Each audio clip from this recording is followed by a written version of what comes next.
என் கால் மேல ஏத்தின காரு என் கழுத்து மேல ஏத்திருந்தா எவ்வளவு நல்லா இருந்திருக்கும். ஏங்க அப்படி எல்லாம் சொல்றீங்க? நடந்ததை நினைச்சு வேதனைப்படுறதுல நமக்கு என்ன லாபம்? எந்த வேலையாவது செய்து மானத்தோட அரை வயிறு கஞ்சியாவது குடிக்கலான்னு பார்த்தா அதுக்கு இடைஞ்சல் பண்ணிட்டானே அந்த ஆண்டவன். பார்வதி, நான் சொல்ற மாதிரி செய்றியா? நீங்க சொல்றதை கேட்டு நடக்கத்தானே நான் இருக்கு. சொல்லுங்க. நீ என்ன கல்யாணம் செய்து கொண்டதிலிருந்து ஒரு நாளாவது சந்தோஷமா இருந்திருக்கியா? வேதாந்தம் பேசுறீங்களா? நீயும் சின்ன பொண்ணு, சுகமா உண்டு உடுத்தி வாழ வேண்டிய வயசு. நீ என்னை கட்டி கொண்டதற்காக ஒரு பயனும் இல்லாம என்னங்க நீ ஏன் என்னுடன் இருந்து காலமெல்லாம் வேதனைப்பட வேணும்? எனக்கு ஒரு வேதனையும் இல்லை. இப்ப நீங்க சொல்லதுதான் எனக்கு பரம வேதனையா இருக்கு. இப்படியெல்லாம் சொல்லி என் நெஞ்சத்தை புண்ணாக்கி என்ன பத செய்யறதுக்கு பதிலா உங்க கையாலேயே என்னை கொன்று விடுவது எவ்வளவோ மேல்.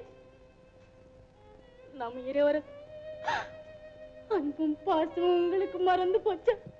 பணமும் படாடோபமா வாழ்வு, பணத்திலே புரண்டு பாழான வாழ்வு நடத்துறது விட இதயம் கலந்து இல்லறம் நடத்துற ஏழைகள் தான் பாக்கியசாலிகள் என்று நீங்க தானே அடிக்கடி சொல்லுவீங்க.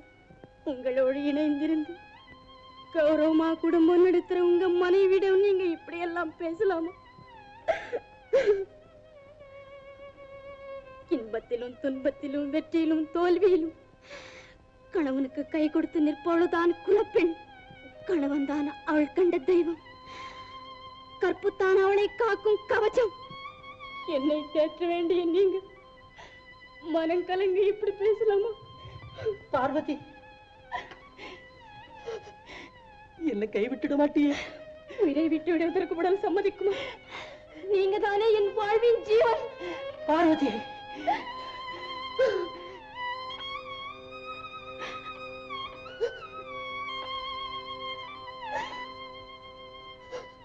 ஆமா, ஆஸ்பத்திரி பில் எல்லாம் எப்படி கொடுத்த?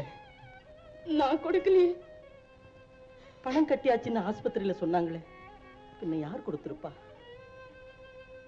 ஒருவேளை வரதராஜ முதலியார் கொடுத்திருப்பாரோ? தான் செய்த பழிபாவங்களுக்கெல்லாம் பரிகாரமா இருக்கட்டும்னு பணத்தை கட்டிட்டாரோ?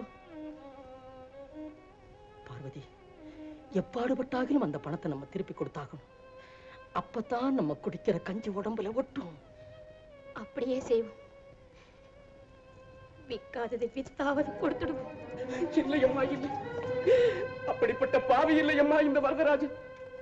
சுந்தரம் தரங்கெட்டு தலைகால் தெரியாமல் திரிந்த அந்த வரதராஜன் முன்பே செத்து விட்டான். இப்பொழுது முன்னால் நிற்பவன் வாழ்வில் வழிதிருந்திய புதிய வரதராஜன். நீ சொன்னது போல் பழிபாவங்கள் செய்தவன் தான் நான்.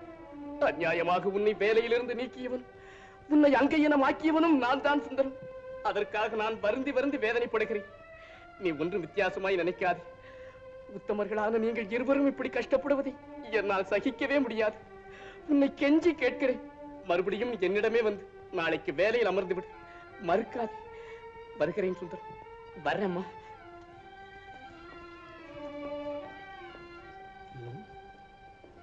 ஆள் மாறி இருக்கிற மாதிரி தெரியுது. ஏன் பார்வதி, மறுபடியும் நான் அங்கேயா போய் வேலை பார்க்க? வேண்டாம், நான் கூலி வேலை செய்றேன். குடும்பம் நடத்துவோம். வேண்டாம் வேண்டாம், கூடவே கூடாது. பழைய வேலையை நான் பார்க்கிறேன், பின்னாடி பார்த்துக்கிறேன். பார்வதி, உன் அண்ணன் பிறந்தது அன்னைக்கு அருமை தங்கைக்கு பரிசு கொண்டு வந்திருக்கிறேன். இந்தாமா. இதெல்லாம் எனக்கு இது கண்ணா, வேண்டாம்.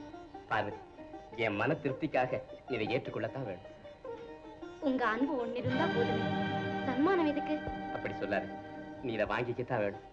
நான் இருக்கிற வரைக்கும் நீ நல்ல புடவை கட்டி நகை அணிஞ்சு கண்ணுக்கு குளிர்ச்சியா இருந்தா தான் என் மனசு சந்தோஷப்படும். வாங்கிக்க. இப்பவே நீ இதை கட்டிக்கணும். நான் மறுபடியும் வந்து பார்ப்பேன்.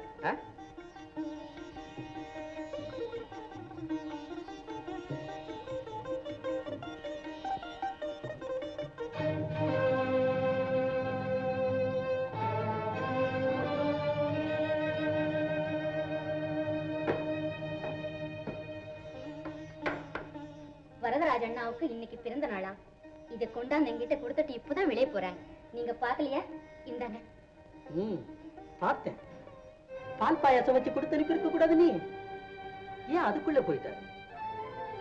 பார்வதி, எத்தனை நாளா இந்த நாடகம் நடக்குது? என்ன என்ன சொல்றீங்க நீங்க? சொல்றத விளங்கலையா?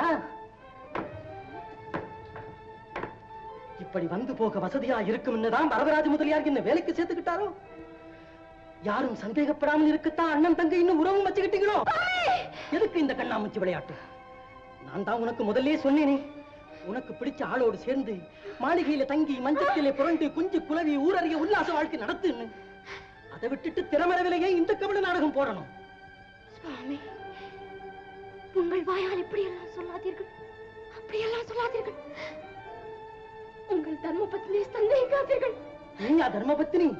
அடி மாய்மார கள்ளி, உன் கள்ள காதல் எனக்கு தெரிஞ்சு போச்சுன்னு திகைக்கிறியா? சுவாமி சுவாமின்னு அழைச்சு என்னை ஏமாற்றலாம் நான் நினைக்கிறேன்.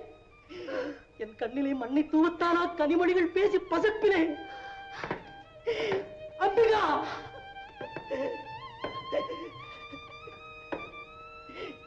உன் பத்தை போடும் பகல் வேஷத்தை பார்த்தியா? இன்ப வாழ்வுக்கு ஆசைப்பட்டு கண்ணியத்தை இழந்து கற்பை விலக்கி விட்டு கணவன் மனமடிந்து போகும்படி செய்யும் அவள் சாகசத்தை பார்த்தியா? அம்பிகா, தேவி, இங்கு நடந்த உண்மையை என் சுவாமிக்கு நீ தான் சொல்ல வேண்டும். நீ ஆடுற ஆட்டத்துக்கு அம்பிகை வேற சாட்சிக்கு அழைக்கிறியா? மற்றொரு முறை அப்படி சொல்லாதீர்கள். அதற்கு பதிலாக என்னை கொன்று விடுங்கள், என்னை கொன்று விடுங்கள். உன்னையே நான் கொல்லணும். அவனோடு சேர்ந்து நீயாவது சுகமாகிடு. நான் எங்கேயாவது தொலைஞ்சு போறேன். உண்மையை தெரிஞ்சுக்கிற வரைக்கும் நான் உங்களை போக விட மாட்டேன். விடு என்ன? விட மாட்டேன். விடுறியா இல்லையா? முடியாது. என் கோபத்தை தூண்டாதே, மரியாதையா விலகி விடு. என்னை கொல்லுங்கள், நான் உங்களை போக விட மாட்டேன்.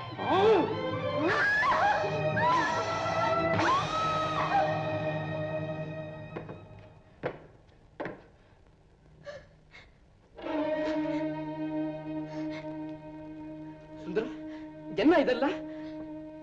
வந்துட்டியா? வா, பணத்திமிர் படைத்தவனே, பரிசு கொண்டு வந்து கொடுத்துட்டு போனையோ? இதோ உன் ஆசை நாயகி. போ, இனிமேல் பயமின்றி நடத்துங்கள் உங்கள் இலைகளை. அந்த உத்தமையை அப்படி சொல்ல உனக்கு எவ்வளவு துணிச்சல்! இனி ஒரு முறை அப்படி சொல்லாது. அடி, நன்றாக அடி.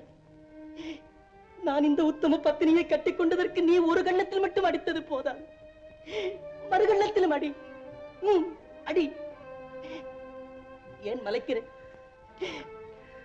நான் இனிமேல் உங்கள் வழிக்கே வரவில்லை. நான் எங்கேயாவது போகிறேன். சுந்தரம், உன்னை நான் சும்மா விட போவதில்லை. என்ன என்ன செய்ய வேண்டும் என்று உனக்கு தோன்றுகிறதோ அதை நிறைவேற்ற எனக்கு சம்மதம். ஆனால் பார்வதியை என் உடன் பிறந்த தங்கையாக நினைக்கிறேன் என்பதை மட்டும் நீ சந்தேகிக்காதே. அதை நீ நம்பவில்லையானால் என்னை இப்பொழுதே கொன்றுவிடு, என்னை இப்பொழுதே கொன்றுவிடு. சுந்தரம், என்ன இது? நான் காண்றதென்ன கனவா? இது பார்வதி இருக்கிற வீடுதானா? சின்னையா, என்னை மனிதனாக்கி இந்த மகா உத்தமியை என் உடன் பிறந்த தங்கையாக பாவித்து என் பிறந்த தினத்திற்காக நான் கொடுத்த பரிசை தவறாக நினைத்துக் கொண்டு பார்வதியை அடித்து துன்புறுத்தி விட்டு வெளியே கிளப்ப துடித்து விட்ட இந்த சுந்தரத்தை பார் சின்னையா. சுந்தரம், பார்வதியவா நீ சந்தேகிச்ச? இப்பேற்பட்ட கீழான குணமுடைய சந்தேக பிராணியா நீ எப்ப இருந்தப்பா மாறின? உன்னாலும் பார்வதியாலும் தான் உன் சித்தப்பா குடும்பம் திருந்தரும் நான் நினைச்சதுக்கா நீ இப்படி நடக்க ஆரம்பிச்சிருக்க? அந்த குடும்பத்தை சேர்ந்தவன் தானே நீ.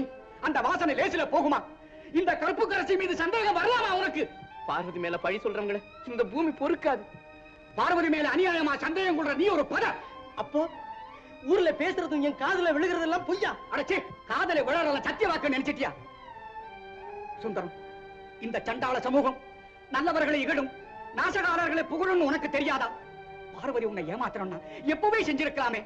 உன் சுகமே தன் சுகம், பதிசேவையே தன் பணின்னு கருதி வறுமையையும் துன்பத்தையும் துணையாக கொண்டு உன்னோட கஷ்டப்பட்டு வாழ்ந்ததற்காகவா நீ இப்படி அவளை பதறடிச்ச? வரதராஜனின் சகோதர வாஞ்சியை புரிந்து கொள்ள முடியாத சண்டாளனாகவா நீ மாறுறது? பார்வதி பெண்மையின் வடிவம், நாட்டின் தவப்பயன், உனக்கு வாய்த்த மனைவிளக்கு. அங்கே பார், பால்வடியும் அந்த முகத்தை பார். அந்த திருவதனத்தில் துளியாவது கலங்கம் தென்படுகிறதா பார். மனசில்லாத அந்த புனிதவதியை நன்றாக பாரடா அறிவு கெட்டவனே. பார்வதி, சுவாமி, பார்வதி, சுவாமி, பார்வதி, சுவாமி, பார்வதி, பார்வதி, பார்வதி, என் பேசும் தெய்வமே, வாழ்வின் மணிவிளக்காக எனக்கு வந்து வாய்த்த உன்னை சந்தேக பேயின் சதியால் நாசமாக்கி உன் வாழ்வையே பாழாக்க இருந்த இந்த மடையனை மன்னித்து விடு பார்வதி. சுவாமி. சுந்தரம், கலாவை வீட்டுக்கு கூட்டிட்டு போய் புத்தி சொல்லு. நான் இவனை போலீஸ்ல ஒப்படைச்சிட்டு வரேன்.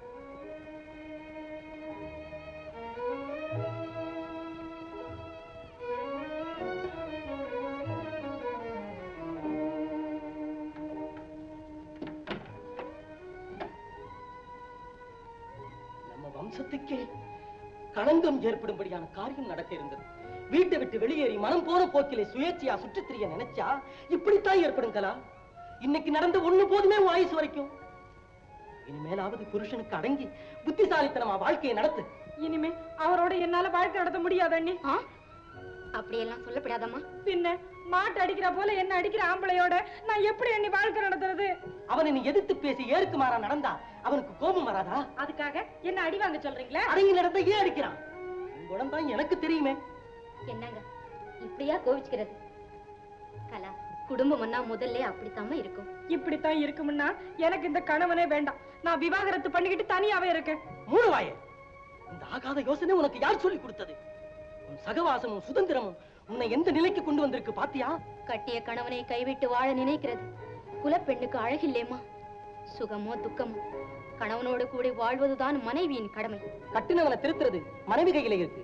கோபக்கார ஆண்களை குணப்படுத்துறது நீ நடக்கிறதுலதான் இருக்கு. வேலைக்காரி மாதிரி நடத்துற ஆம்பளையோட என்ன வாழ சொல்றீங்களா அண்ணி? குடும்ப பணி செய்வதில் வேலைக்காரி, கருணை காட்டுவதில் அன்னை, கணவனுக்கு யோசனை சொல்வதில் மந்திரி, பொறுமையை கடைபிடிப்பதில் பூமாதேவி.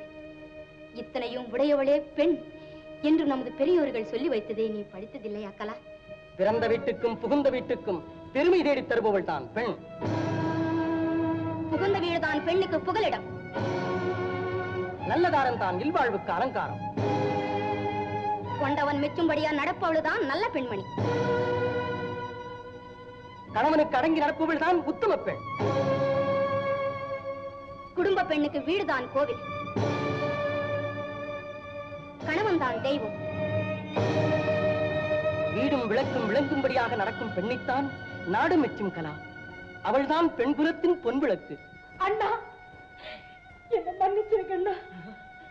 உங்களையும் அண்ணியும் அலட்சியப்படுத்தினதுக்கு நான் அனுபவிச்ச வேதனையும் பட்ட அவமானமும் எனக்கு போதும். என்னை காப்பாத்தின தெய்வங்களான உங்களை நிந்திச்சு என்ன நாசமாக்கிட்டு இனிமே என் கணவரோடு இருந்து நான் நல்லபடியா வாழ்க்கை நடத்துறேன்னா. எழுந்திரம்மா, எழுந்திர. கலா, நீ நல்லபடியா இல்லறம் நடத்துவதை பார்ப்பதுதாம்மா எங்களுக்கெல்லாம் மகிழ்ச்சி. கலா, நீ படித்த பெண். உன் மனதை திடப்படுத்திக் கொண்டால் எல்லாம் சரியாகிவிடும். நேரே வீட்டுக்கு போ. கணவன் காலில் விழுந்து மன்னிப்பு கேள். கொண்டவரது அன்பும் ஆதரவும் உனக்கு கட்டாயம் கிடைக்கும். போய் வாமா. அண்ணி,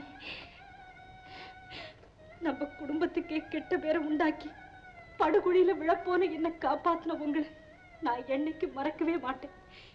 நீங்க சொன்ன திருவாசகத்தை மனசுல பதிச்சு நான் இனிமே குடும்பம் நடத்துறேன். வர்றேன் அண்ணி. அண்ணா, போய் வாமா. அம்மா காலனா குடுமா.